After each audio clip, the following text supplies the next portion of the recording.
બીજું તમારા કોચરબના ઠાકોરવાસમાં દેશી દારૂનો અડ્ડો ચાલે છે. એ રેડ પડાઈ દેશું. મળી બીજું બાબુ ઠાકોરનો બીજો કોચરબમાં દારૂનો અડ્ડો ચાલે છે. ત્રીજો અડ્ડો ચાલે છે ઇંગ્લિશનો ઝાડાનો. ચોથો ચાલે છે કોચરબમાં ભીલવાસનો. કેમ ચાલે છે એ જવાબ પૂછવા આવ્યા છે. કેમ 4 તારીખે 11 વાગે ડીસીપી જોન સાહેબની કચેરીએ તમારા સસ્પેન્શનની માંગણી લઈ ગઈ છે. હું કહું એટલે કરવું જ સિરિયસલી. અને કોઈ પણ માણસ તમારો સ્ટાફ ઊંચા અવાજમાં બિલકુલ વાત ના કરે. કેમ જિગ્નેશભાઈ આવ્યા હતા, કોઈ ટણી બની ના જોઈએ. ઓકે, દાદા આવી ગયા. તો નમસ્કાર મિત્રો, વિડીયોમાં તમારું સ્વાગત છે. તો મિત્રો, અત્યારે એક જિગ્નેશ મેવાણીનો વિડીયો વાયરલ થઈ રહ્યો છે, જેમાં મિત્રો દારૂના અડ્ડા ચાલે છે એ બાબતે જિગ્નેશ મેવાણી પોલીસ સ્ટેશનમાં ફરિયાદ કરવા માટે ગયા હતા. તો ચાલો મિત્રો, એમનો આખો વિડીયો આપણે જોઈ લઈએ અને ત્યાર પછી આ વિડીયો વિશે થોડી ચર્ચા કરીએ.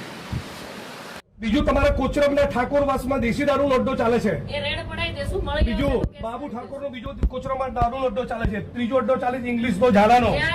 ચોથો ચાલે છે કોચરબમાં ભીલવાસનો. કેમ ચાલે છે એ જવાબ પૂછવા આવ્યા છે. કેમ દારૂના અડ્ડા ચાલે છે? તમે 78 વર્ષના વડીલ ઉપર ઓફેન્સ દાખલ કરો છો તો આ બધા બુટલેગર ઉપર ઓફેન્સ દાખલ કરો. હે પછી ખુલ્લા મતદાર ચાલે છે ને? ચાલે છે બધા. હા, પછી વિશાલ મહેતાનો અડ્ડો ચાલે છે. કેમ અડ્ડા ચાલે છે? જવાબ આપો. જ્યાં દારૂ વેચાતો હશે અમારા ધ્યાનમાં આજે અત્યારે બધું બંધ કરાવો. કોણ છે એનો વહીવટદાર? કોઈ વહીવટદાર નથી. નથી. આ તો એમને દારૂના અડ્ડા ચાલે છે. હા, એ જોઈ લેશું. મળી આવશે તો કેસ એમને દારૂના અડ્ડા ચાલે છે. લખો, બધી રજૂઆત એફઆઈઆર કરો. એક મિનિટ, બીજી રજૂઆત કરો. તમે ડિસ્મિસ કરવા માંગો છો? પહેલા 1 મિનિટ, આ બાબતનો જવાબ આપો. આ વડીલની ઉપર લેખિતમાં અરજી આપેલી છે.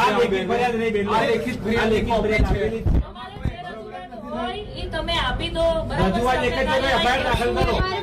જ્યાં દારૂ વેચાતો હશે ત્યાં મળી આવશે તો કેસ કરશું. બિલ્ડરના મળે સુધી કોઈ ફરિયાદ થઈ નથી. કાલ સવારે મને ફરિયાદ નહીં જોઈએ.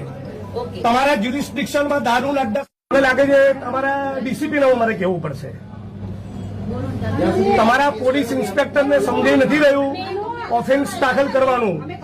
સ્ત્રીઓને અશ્લીલ ગાળો બોલવી એ ફોજદારી ગુનાનું કૃત્ય ના કહેવાય. બિલ્ડરોના માણસોને બીજું ખબર પડી એટલે 78 વર્ષના કાકાને ઉપર ઓફેન્સ દાખલ કરી છે. તમે જે એમનો ગુનો દાખલ કરવાની જો સૂચના ન આપી હોય અને 20 દારૂના અડ્ડાનું લિસ્ટ પણ જાહેર કરવાનો છે. તમારે ન કરવું હોય તો ડીસીપી ને ત્યાં જવું. તમે મને ના પાડી દો તો હાલ ફોન મૂકીને ડીસીપી ને કહું. મારે ફરિયાદ કરવી છે. ના ના, અત્યારે હાલ તમે પેલા પાલડી પીએને તમે સૂચના આપો. 5 ફેબ્રુઆરીથી ફરિયાદ આપી છે. એફઆઈઆર કરે એમાં હું એફઆઈઆર ની કોપી લઈને પછી જઈશ. તમે અમને આદેશ કરો.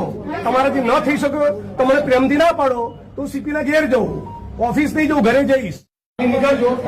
અને બેન, આપણને એકદમ વિનંતી અને શિસ્ત ભાષામાં કહું છું, આવતીકાલ સાંજનો સૂર્ય અસ્ત થાય ત્યાં સુધી તમારા જ્યુરિસ્ડિક્શનમાં દારૂ જુગારની એક વસ્તુ મનાઈ બધાની વચ્ચે કહું છું 4 તારીખે 11 વાગે ડીસીપી જોન સાહેબની કચેરીએ તમારા સસ્પેન્શનની માંગણી લઈ ગઈ છે. હું કહું એટલે કરવું જ સિરિયસલી. અને કોઈ પણ માણસ તમારો સ્ટાફ ઊંચા અવાજમાં બિલકુલ વાત ના કરે. કેમ જિગ્નેશભાઈ આવ્યા હતા, કોઈ ટણી બની ના જોઈએ. ઓકે, દાદા આવી ગયા.